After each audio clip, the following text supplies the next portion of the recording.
The Grand Hall of Pinnacle 7 Station glowed with lights from 1,000 worlds. Aliens of every shape and size filled the massive chamber. Some had scales, others had fur, and a few seemed to be made of pure energy.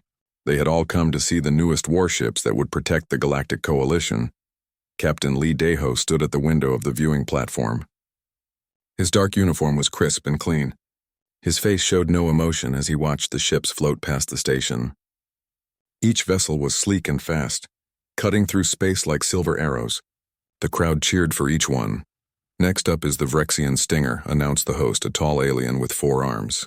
Top speed, 0.8 light speed, equipped with plasma cannons and phase shields. The crowd roared with approval. Lee Daho did not move. Beside him, Commander Park Ji-won checked her datapad. Her sharp eyes scanned the numbers quickly. "They are enjoying the show," she said quietly. "Let them," Lee replied. "Our turn comes soon." At the front of the chamber, Ambassador Kim Hunwoo prepared to speak. He was an older man with gray hair and tired eyes. He had spent 3 years convincing the Coalition to let humanity join. Now came the hard part. He had to show them what humans could build. "Honored members of the Coalition," Kim began. His voice echoed through the hall. "Humanity is grateful for the chance to contribute to our shared defense. We present to you the UNS Defiance." The lights dimmed. Through the massive windows, a shape appeared. It was big, very big. The Defiance dwarfed every other ship in the exhibition. Its hull was dark gray, covered in thick armor plates. It looked heavy and solid, like a floating fortress, but it moved slowly, very slowly. A ripple of laughter started in the back of the hall. Then it grew louder. "Is it broken?" Someone shouted. "Maybe they forgot to turn on the engines." Another voice called out. High Chancellor Vrexis rose from his seat. His insect-like body clicked and chittered. "Ambassador Kim," he said, his voice dripping with false politeness. "Perhaps you could explain why your vessel moves like a dying star." Kim kept his calm. "The Defiance has a maximum speed of 0.3 light speed." The laughter exploded. Aliens slapped their appendages together. Some made rude gestures with their tentacles. 0.3? Admiral Korath stood up. His reptilian face twisted into a sneer. "My scout ships move faster than that. What use is a warship that cannot catch its enemies? Or run away?" Someone else added. More laughter followed. Lee Daho watched it all. His jaw tightened slightly, but that was the only sign of his feelings. Beside him, Park Ji-won took a slow breath. "Should we tell them?" she whispered. "No," Lee said. "They will learn." Down in the exhibition hall, Kim continued his presentation. But nobody listened anymore. The aliens were too busy making jokes. They pointed at the Defiance and compared it to rocks, asteroids, and space junk. "I have seen cargo haulers move faster," Vrexis announced loudly. "Why did the humans even bother coming here?" "Perhaps they are good at hauling supplies," Korath suggested. Since they clearly cannot fight, the human delegation sat quietly. A few of them looked angry, but most stayed calm. They had expected this reaction. Kim finished his speech to scattered applause and mocking whistles. He bowed slightly and returned to his seat. His face showed no emotion, but his hands gripped the armrests tightly. The military assignments came next. Admiral Korath stood at the holographic display. "The Coalition fleet will be organized as follows," he announced. Different colored lights showed different battle groups. "The Vrexian Stingers will form the vanguard," Korath continued. "The Thoraxian Claws will be our flanking force. The Kelton destroyers will serve as our main battle line."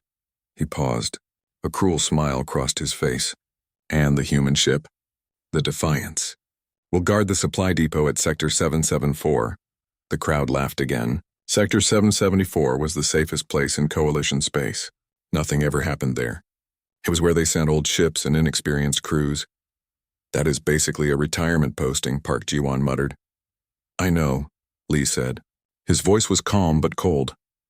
Later that evening, the human delegation gathered in their quarters. The room was plain and functional, like everything humans built. Captain Lee stood at the head of the table.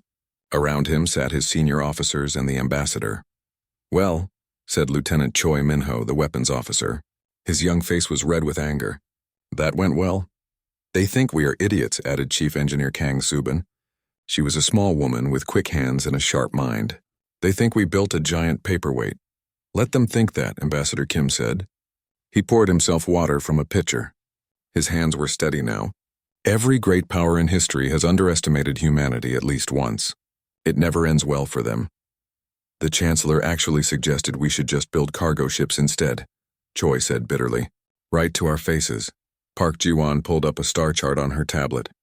We have been assigned to Sector 774, supply depot duty, guarding food shipments and fuel tankers. Boring work, Choi muttered.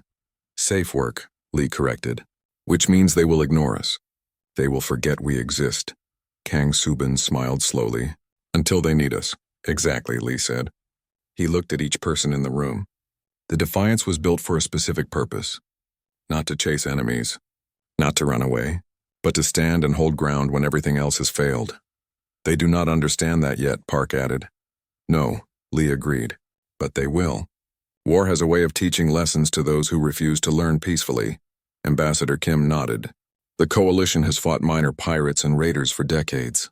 They have optimized everything for speed and quick strikes. They have forgotten what real war looks like. But we have not, Lee said quietly. Humanity remembers. We have fought wars that lasted generations. We know that speed wins battles, but endurance wins wars. Kang Subin tapped her tablet. The other species do not know what the Defiance carries. They saw our thick armor and slow engines and assumed we are stupid. They did not ask about our weapon systems, Choi added, his anger turning to satisfaction. They did not ask about our power generation. They did not ask about our sensor range. Because they already decided we were failures, Park said. Confirmation bias. They looked at our speed and made assumptions about everything else. Lee walked to the window.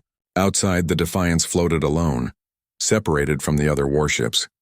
The other vessels clustered together, their crews probably sharing jokes about the slow human ship. Let them laugh, Lee said. Laughter makes noise.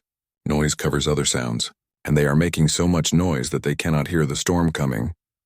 You think there will be war? Ambassador Kim asked. I know there will be, Lee replied.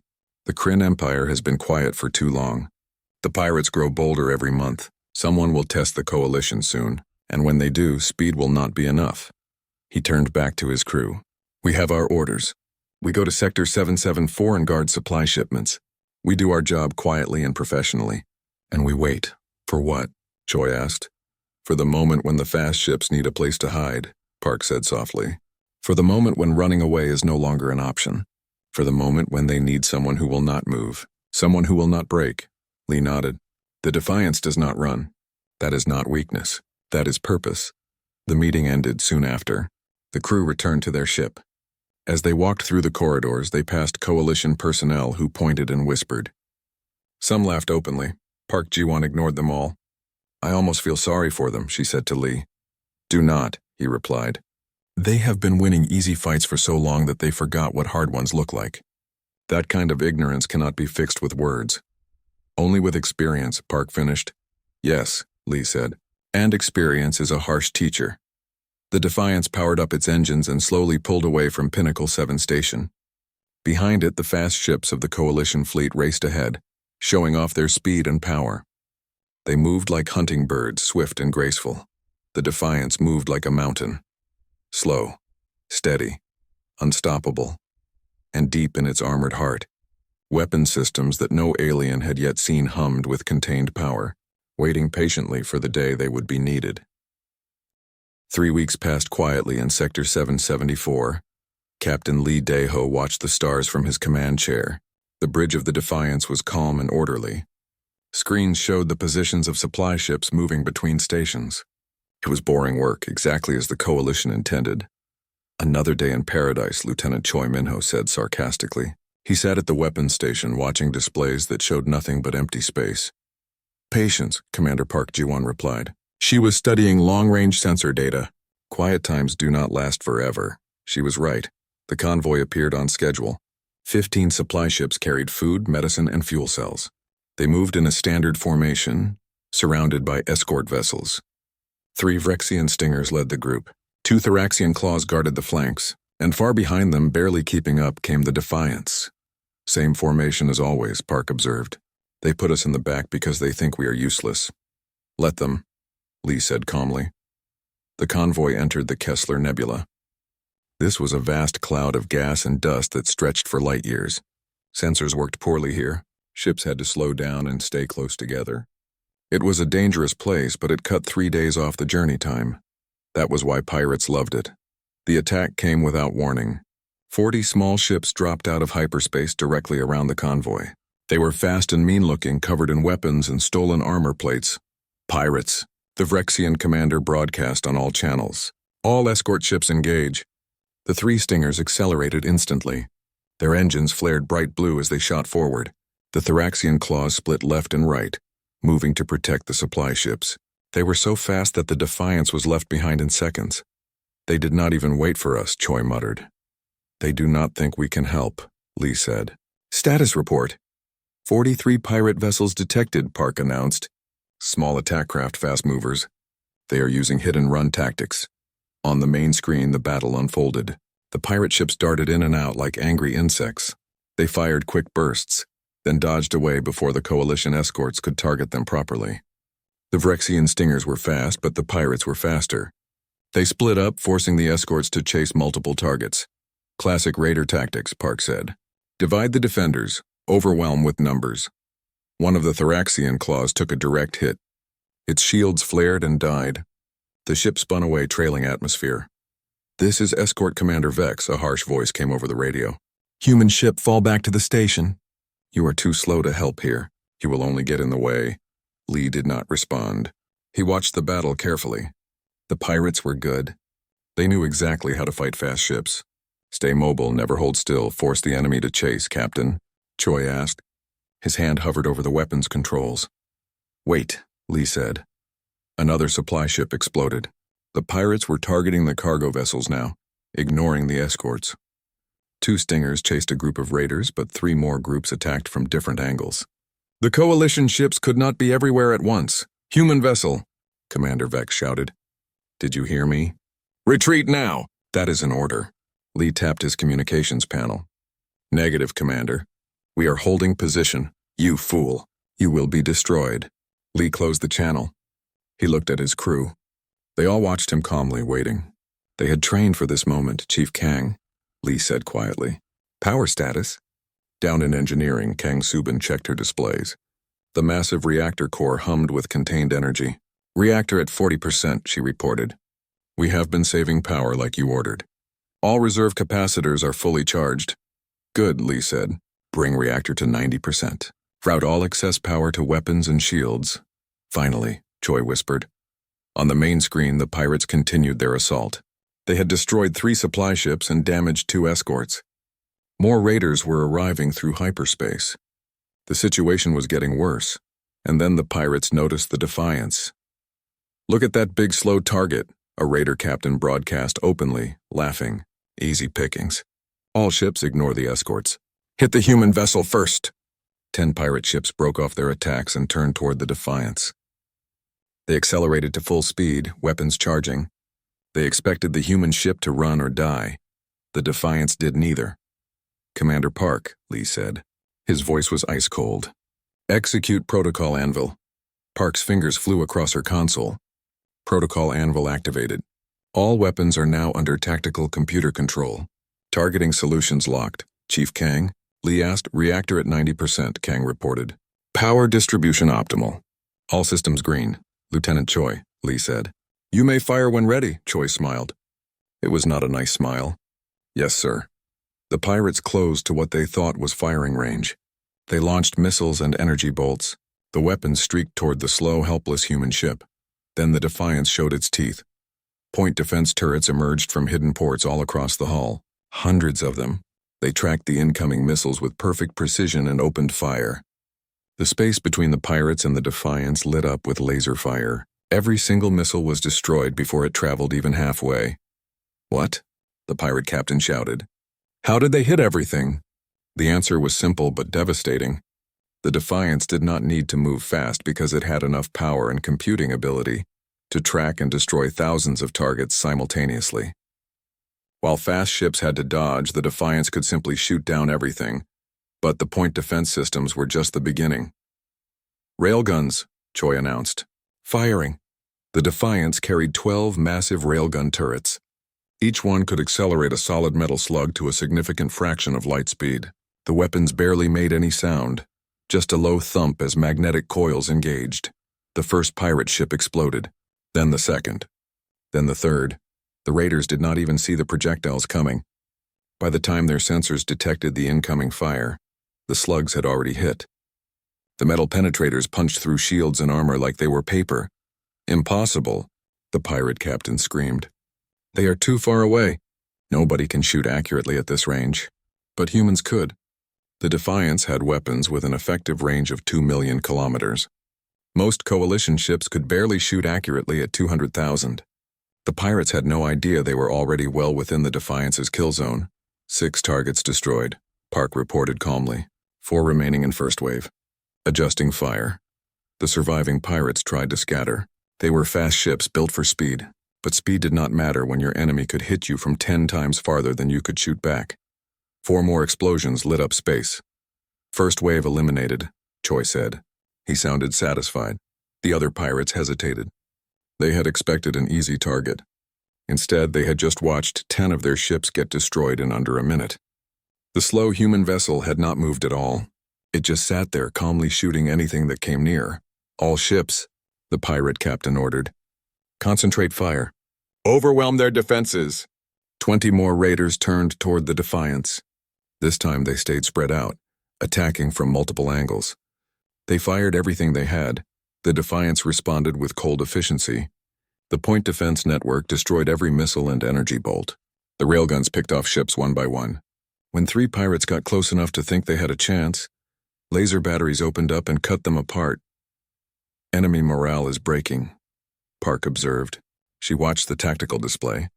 "They are starting to retreat." Indeed, the pirates were pulling back. They had lost over half their ships and the human vessel had not taken a single hit. The slow, supposedly useless warship was tearing them apart, but the battle was not over. The supply ships were still under attack from the other pirate groups. "Captain," Park said, "the supply convoy is in trouble. Multiple ships taking damage," Lee nodded. "Change targets. Protect the convoy." The Defiance's weapons turned outward. The railguns began firing at extreme range, hitting pirate ships that were attacking the supply vessels. The raiders never saw it coming. They were focused on the coalition escorts dodging and weaving through return fire. Then they started exploding for no apparent reason. "What is happening?" Commander Vex shouted. "Who is shooting?" "This is Captain Lee of the Defiance," Lee replied calmly.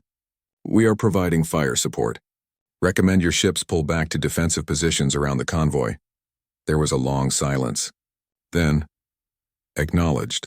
The coalition escorts pulled back, forming a protective shell around the supply ships. And from 200,000 kilometers away, the Defiance continued to rain death on the pirates. Its targeting computers tracked every enemy ship. Its railguns never missed. The pirate captain finally understood what was happening. "Retreat!" he screamed. "All ships, emergency hyperspace jump.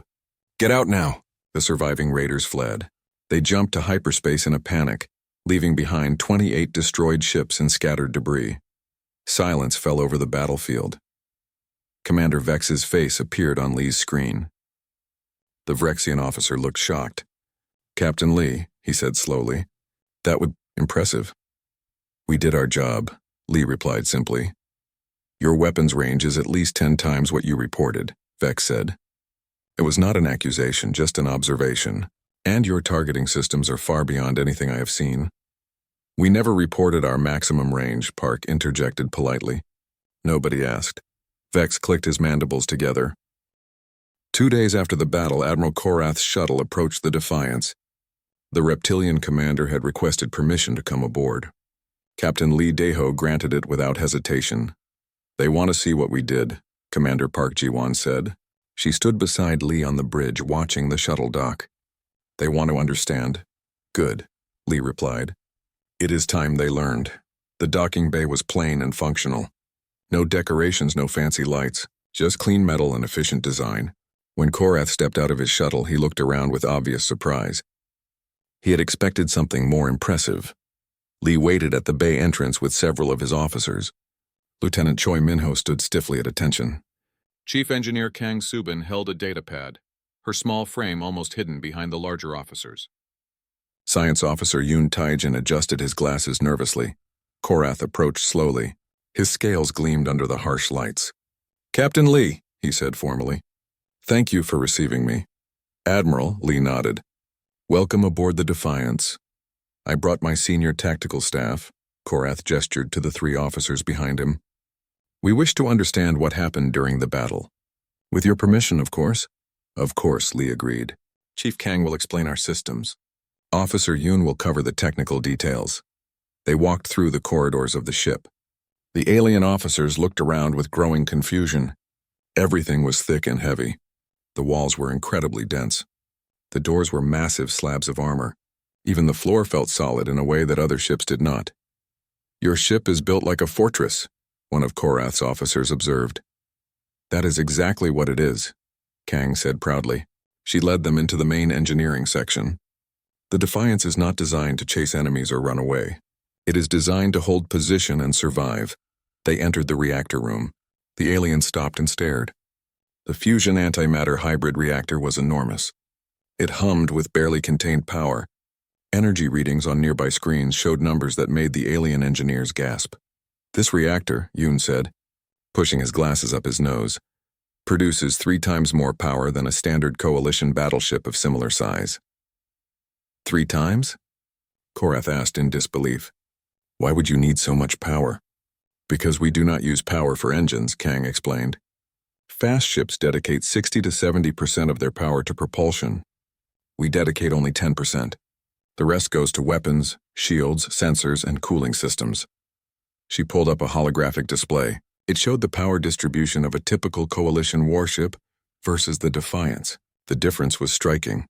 Your weapon systems must be enormous, one of Korath's tactical officers said. Yes, Choi answered. He had been quiet until now, but his pride in the ship was obvious. Would you like to see them? They walked to the weapons deck. When the doors opened, the aliens went silent. The room was massive. 12 railgun turrets lined the walls, each one as big as a fighter craft. Laser batteries were mounted in clusters. Missile tubes ran the length of the deck, and everywhere there were point defense turrets. How many point defense guns do you have? Korath asked. 463, Choi said casually. Each one is independently controlled by the tactical computer. They can track and engage thousands of targets simultaneously. Yoon stepped forward, eager to explain. The key is processing power. Most ships have limited computing ability because computers require power and cooling. We have plenty of both. Our tactical computer is actually more powerful than most planetary defense networks. He activated a simulation. It showed the pirate battle from 2 days ago. The display highlighted every target the Defiance had tracked. There were not just the 43 pirate ships. The computer had also tracked every missile, every energy bolt, every piece of debris. Over 8,000 objects, all monitored and prioritized in real time. Impossible, one of the alien officers whispered. Not impossible, Yoon said gently. Just difficult and expensive. This computer alone cost as much as 3 escort ships, but why? Korath asked. Why build one expensive slow ship instead of multiple fast ones? Park had been listening quietly. Now she spoke up. Because, Admiral, humanity has learned certain lessons from our history, lessons about warfare that perhaps other species have not needed to learn. She gestured for them to follow. They went to a conference room. On the walls were images from human history. Ancient castles, fortified cities, defensive walls that had stood for centuries. Throughout our history, Park continued, humanity has understood one basic truth. Speed wins raids, but endurance wins wars. She pulled up a star map. The coalition has fought pirates in minor conflicts for decades. Quick strikes, fast battles. Your ships are optimized for this kind of warfare. You hit hard and fast, then leave. That is effective, Korath said defensively. For pirates, yes, Park agreed. But what happens when you face a real enemy? One that does not run? One that attacks with overwhelming numbers and holds territory? The room went quiet. Korath's tail twitched, a sign of discomfort in his species. The Defiance is not a raiding ship, Lee said calmly. It is a defensive platform. When territory must be held, when retreat is not an option, when you need something that absolutely will not break, that is when you need a ship like this. Kang brought up the technical specifications. Our armor is 5 times thicker than standard coalition military specifications. We can take direct hits from capital ship weapons and keep fighting. Our shields regenerate faster because we have excess power. and we can stay in combat for weeks without resupply because we have space for massive storage. But you sacrifice speed, Korath pointed out. Yes, Lee nodded. We sacrifice speed, because in the kind of warfare the Defiance was designed for, speed is not the most important factor. Position is. Firepower is. Endurance is. Yoon activated another display. Let me show you our effective weapons range. The hologram showed a sphere around the Defiance. Our railguns can hit targets accurately at 2 million kilometers. Our lasers are effective to 500,000 kilometers. Our missiles can pursue targets for up to 3 million kilometers. For comparison, Choi added, the Vrexian stingers have an effective range of about 200,000 kilometers. The Thoraxian claws may be 300,000. Korath's eyes widened. You can shoot enemies before they can even detect you properly. Exactly, Park said. The Defiance does not chase. It controls space. Everything within 2 million kilometers is our territory. We do not need to move because nothing can safely enter our range. One of Korath's officers asked the obvious question. Why did you not tell us this before? Why let us think your ship was weak? Lee and Park exchanged glances. Lee answered carefully. We did not lie about anything. We reported our speed accurately, but nobody asked about our weapons range or defensive capabilities. Everyone saw our slow engines and assumed we had failed at everything else. You let us underestimate you, Korath said. It was not quite an accusation. Yes, Lee admitted, because underestimation is its own kind of weapon. The pirates saw a slow ship and assumed it was helpless. They attacked carelessly. That mistake cost them half their fleet. Korath was silent for a long moment. His scales shifted colors slightly, showing deep thought. This changes everything, he said finally. The Coalition has been thinking about space warfare incorrectly. Not incorrectly, Park said diplomatically. Just limited. Your tactics work well for the threats you have faced, but they may not work against every threat. The Kryn Empire, Korath said quietly. The mood in the room shifted. Everyone knew about the Kryn. They were a powerful militaristic empire on the Coalition's border. They had been quiet for years, but intelligence suggested they were building up their military. If the Kryn attack, Korath continued, they will not use pirate tactics. They will come with fleets of hundreds of ships. They will try to overwhelm defensive positions and hold territory. Yes, Lee agreed, and fast ships alone cannot stop that kind of assault. You need ships that can hold positions, ships that can survive concentrated fire, ships that enemies cannot simply bypass. Kang smiled slightly. Ships like the Defiance. Korath looked at the humans with new respect. How many of these vessels does humanity have? Currently? Just this one, Lee said. But there are 3 more under construction. They will be completed in the next 6 months. Only 4? One of the alien officers asked. That is not many. 4 fortresses in the right positions can control vast amounts of space, Park explained. Place them at key jump points or defensive choke points and enemies cannot advance without destroying them first. And destroying ships like the Defiance is very difficult. Yoon pulled up a simulation. It showed a theoretical battle between the Defiance and a fleet of 20 conventional warships. The aliens watched as the slow human ship systematically destroyed the attackers. Some enemy vessels got close enough to land hits, but the Defiance's thick armor and shields absorbed the damage. In the end, the human ship survived while all 20 attackers were destroyed. In a straight fight at close range, you might win, Yoon admitted, but you would lose most of your ships doing it. And the Defiance would probably survive even if damaged. It is about cost, Kang added. To destroy one Defiance, you need to sacrifice many ships. That makes it economically and strategically very expensive. The warning came in the middle of the night, Coalition Standard Time. Captain Lee Daeho was in his quarters when the emergency alert sounded. He was dressed and on the bridge in less than 2 minutes. Report, he ordered. Commander Park Ji-won was already at her station. Her fingers moved rapidly across her console. Multiple hyperspace signatures detected at 3 different jump points. Long-range sensors show massive fleet movements. The Kryn? Lee asked, though he already knew the answer. Yes, sir. 300 warships split into 3 battle groups. They have crossed into Coalition space. Lee sat in his command chair. His face remained calm, but his mind raced. This was it. The moment he had been preparing for. Contact Coalition Command. The face of High Chancellor Vrexus appeared on the screen. The insect-like alien looked frightened. Behind him, Lee could see chaos in the command center. Officers ran between stations. Alarms blared. Captain Lee, Vrexus said quickly. The Kryn have invaded. 300 ships. We are trying to gather our forces, but they are scattered across too many sectors. Where are the attack groups heading? Lee asked. Admiral Korath pushed into view beside Vrexus. They are moving toward the Velos system, the Tarkin Nebula, and the Helios Junction. All critical locations. If they take those positions, they can split our territory and cut off supply lines. Park pulled up a tactical map on the main screen. The 3 Kryn battle groups were marked in red. Coalition forces were scattered in blue dots across dozens of systems.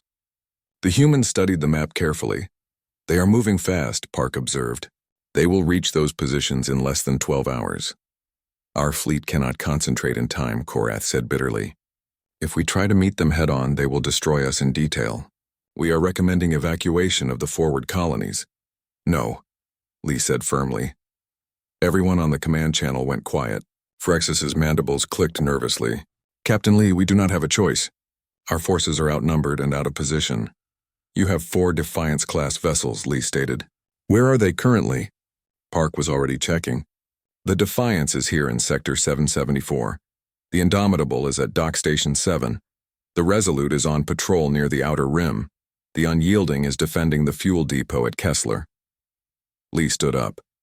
Ambassador Kim, are you listening? I am here. Kim Hyun-woo's voice came through from Coalition headquarters. Go ahead, Captain. Request emergency authority to coordinate all human military assets, Lee said, and request that Coalition Command give us tactical control of defensive operations. There was shocked silence. Then Vrexus spoke. You want us to put you in command? Not of everything, Lee clarified. Just of defensive positioning. Your fast ships can still conduct mobile operations, but let us position the Fortress-class vessels where they can do the most good. Which is where? Korath asked. Lee pointed at the map. Park had already marked 4 positions. The Defiance will defend the Velos system. The Indomitable will take the Tarkin Nebula. The Resolute will hold at Helios Junction. The Unyielding will protect the supply line. You want to put 1 slow ship against 100 Kryn warships, Vrexus said in disbelief. That is suicide. No, Park interjected. That is exactly what these ships were designed for. Captain Song Mirai of the Indomitable is already moving to position. The other captains are standing by. They will destroy you, Vrexus insisted. Perhaps, Lee acknowledged, but they will have to stop to do it. And while they are focused on destroying ships that refuse to move, your fast vessels can strike their supply lines and reinforcements. Admiral Korath studied the map. His tactical mind was racing. It could work, he said slowly. If your ships can hold even for a few hours, we can reposition our fleet.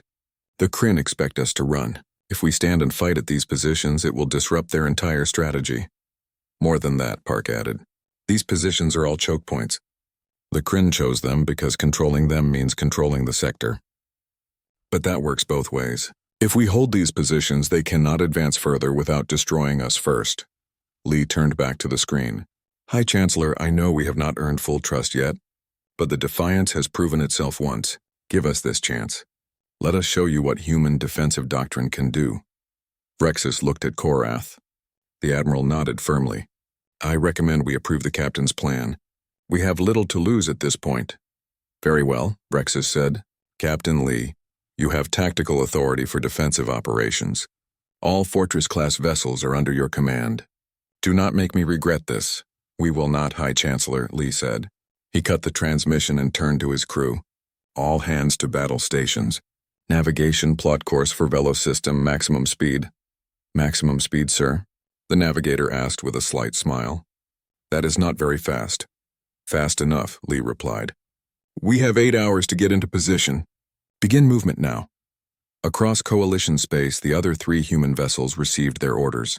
Captain Song Mirai of the Indomitable acknowledged immediately. Her ship was already turning toward the Tarkin Nebula. The Resolute and Unyielding confirmed as well. All 4 ships are moving, Park reported. Estimated time to defensive positions, 7 to 8 hours. Contact the Kryn fleet, Lee ordered.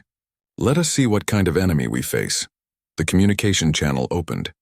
A reptilian face appeared, covered in dark scales and battle scars. His eyes were cold and calculating. I am war leader Zivan of the Kryn Empire, the alien announced. You are Captain Lee of the human vessel? I am, Lee confirmed. Yvonne smiled, showing sharp teeth. I have heard of your slow ships. I have read the reports from the pirate battles. Impressive work against undisciplined raiders. Thank you, Lee said neutrally. But you face a real military now, Sci-Fi continued. Not pirates. Not scattered escort ships. 300 warships fully armed and crewed by professional soldiers. I am giving you one chance to surrender. Move your ships aside and we will spare your lives. No, Lee said simply. Guyvan's smile faded. You have 4 ships. We have 300. The mathematics is simple. Mathematics is never simple in war, Park said from her station. There are always variables. There is no variable that makes 4 equal to 300, Zivan snapped. You are correct, Lee agreed. But 4 fortresses in the right positions can stop 300 ships if those ships must come to them. Fortresses fall, Zivan said coldly. Ask your human history. Every fortress that has ever been built has eventually fallen. True, Lee admitted. But fortresses also buy time. They cost the attacker dearly. And sometimes that is enough. Sci-Fi studied Lee through the screen. You are brave. Foolish but brave, very well. If you wish to die defending empty space, that is your choice. We will destroy you and barely notice the delay. The transmission ended. Choi looked up from his station. Friendly fellow. He is confident, Park observed. Overconfident, perhaps. Good, Lee said. Overconfidence is a weakness we can exploit. The Defiance arrived at Velo System 6 hours later. It was a strategic location where 3 major trade routes converged. Whoever controlled this system controlled access to a quarter of Coalition space. Position us at the primary jump point, Lee ordered. Lock thrusters. We are not moving from this spot unless the ship is destroyed. The Defiance settled into position. On the tactical display, the other 3 human ships were also reaching their assigned locations. The Indomitable was in place at the Tarkin Nebula. The Resolute was approaching Helios Junction. The Unyielding was defending the supply line. All ships report ready, Park announced. We are synchronized and networked. Tactical data sharing is active. This was one of humanity's secret advantages. The 4 ships could share targeting data in real time through quantum communication. What one ship saw, all ships saw.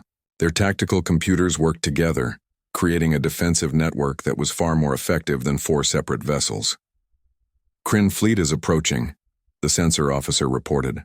100 warships heading for our position. ETA 30 minutes, power up all systems, Lee ordered. Charge weapons. Route maximum power to shields and point defense.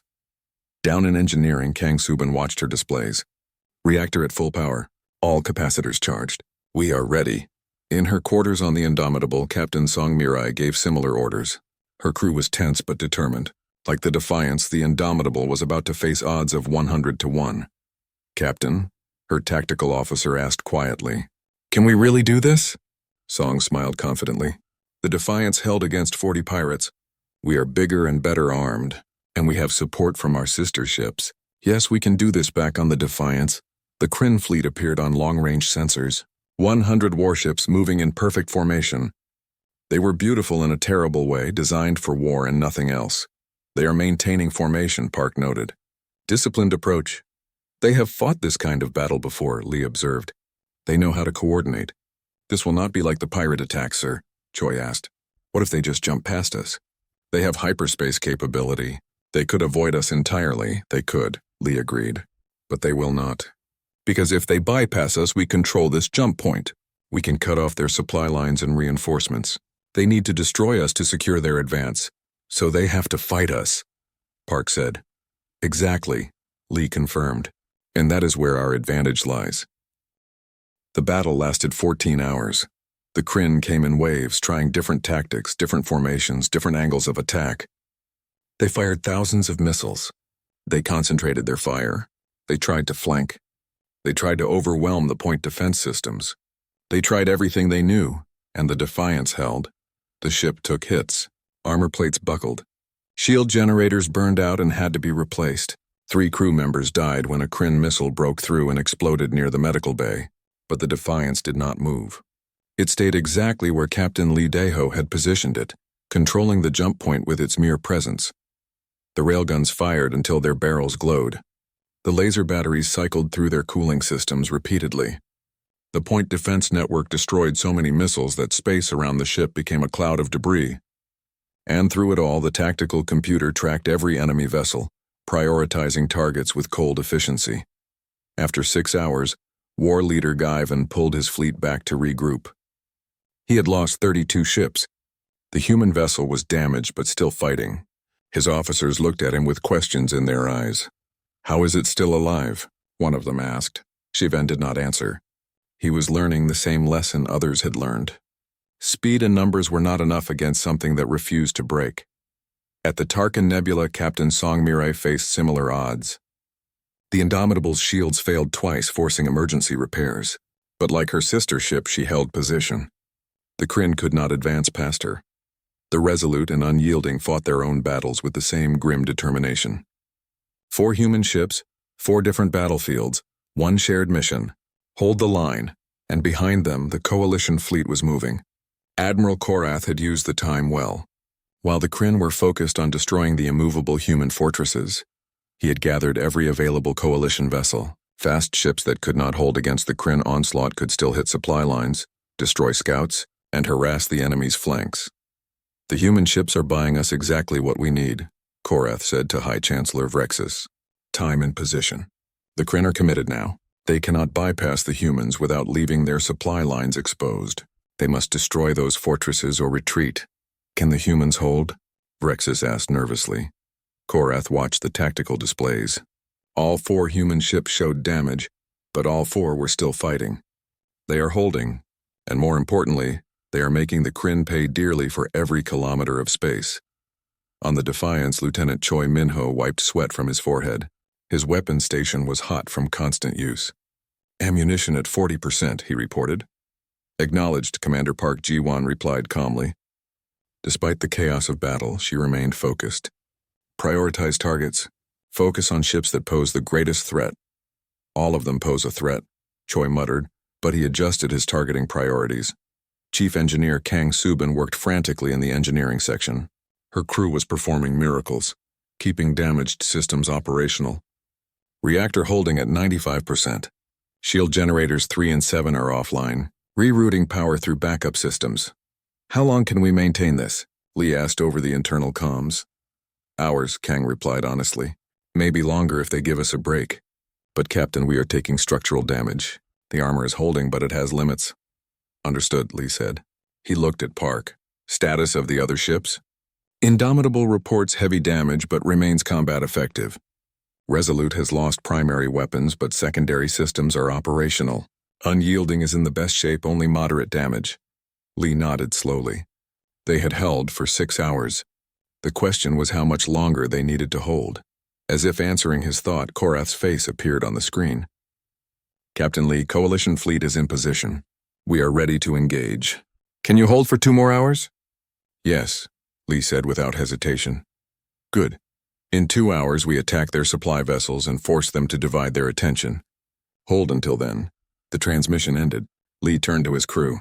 2 more hours. "We can do this." The Kryn attacked again. This time they tried a new strategy. Instead of coming in waves, all remaining ships attacked simultaneously from every direction. It was a desperate move, an all-or-nothing assault. The Defiance's point defense network lit up like a star.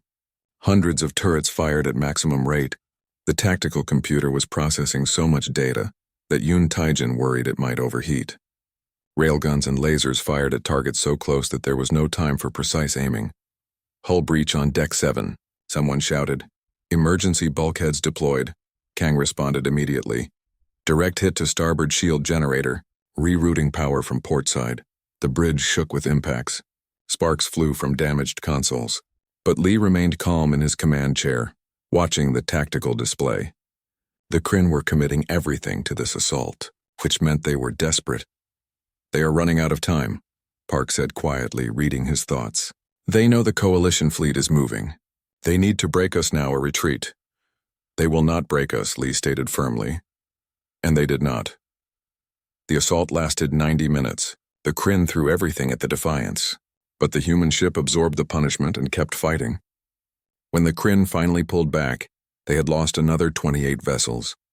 The Defiance was battered and scarred, but it still held position. War leader Zivan stared at his tactical display in disbelief. He had started with 100 ships. Now he had 40 left, and the human vessel still controlled the jump point.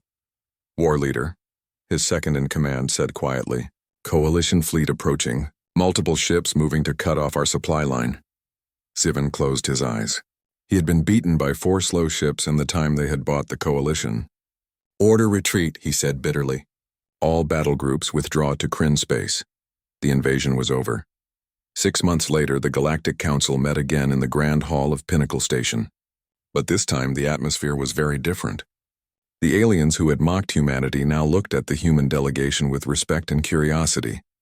Captain Lee Daeho, now promoted to Fleet Admiral, stood beside Ambassador Kim Hyunwoo. Commander Park Jiwon had been given command of the Coalition Tactical Institute. Chief Engineer Kang Subin was overseeing the construction of 10 new Fortress-class vessels. Lieutenant Choi Minho was training alien weapons officers in human defensive doctrine. High Chancellor Vrexus approached them personally. "Admiral Lee," he said formally. "Ambassador Kim, the Coalition owes humanity a great debt." "We simply did our duty," Kim replied graciously. "You saved us," Vrexus insisted. 4 ships held against 300. It should have been impossible. "And yet you did it." Admiral Korath joined them. The reptilian officer bowed his head respectfully. "I have been studying human military history. You have a saying, 'They shall not pass.' That is what your ships did. They stood in the path of an overwhelming force and said simply, 'No.'" "The Defiance lost 23 crew members," Lee said quietly. "The other ships lost people as well. Victory came at a cost. All victory does," Korath agreed. "But your losses saved thousands, perhaps millions. The Kryn would have devastated our territory if you had not stopped them." The memorial service had been held the week before. Lee remembered standing before the monuments reading the names of the fallen. They had done their duty. They had held the line. That was all any soldier could ask for. "We are restructuring the entire coalition fleet," Vrexus announced, "based on human recommendations. Mixed battle groups, fast raiders supported by defensive platforms, the best of both approaches. It is already showing results," Korath added. "In simulations, mixed formations outperform traditional fast ship tactics by 40%. Park approached the group, carrying several data pads. "The new training curriculum is ready. We are teaching defensive positioning, power management, and coordinated fire control to all coalition tactical officers. And many alien species have requested human engineers to help redesign their vessels," Kang added, joining the conversation. "Not everyone wants Fortress-class ships, but many want to incorporate our defensive technologies." "The Thoraxians are building hybrid vessels," Yoon said excitedly. He still got enthusiastic about technical details. "Faster than human ships, but with better armor and weapons than traditional designs. Very promising." A younger alien officer approached nervously. He was from a species that had just joined the coalition. "Admiral Lee?" he asked. "May I ask a question?" "Of course," Lee replied. "Why do human ships move so slowly?" "I do not understand the strategy." Lee smiled slightly. It was the same question everyone had asked 6 months ago. But now the answer had been proven in battle. "Young officer, imagine you are defending your home. An enemy is coming. Do you run out to meet them? Or do you stand at your door and make them come to you?" "I would defend my home," the officer replied. "Exactly," Lee said. "The Defiance and ships like it are not meant to chase enemies across the galaxy. They are meant to stand at critical positions and refuse to move. They are doors that cannot be opened, walls that cannot be breached. And because they do not spend power on speed, they can hit harder and survive longer than any fast ship." "But what if enemies just go around you?" the officer asked. Park answered this time. "Then they leave us behind them, controlling the territory they need."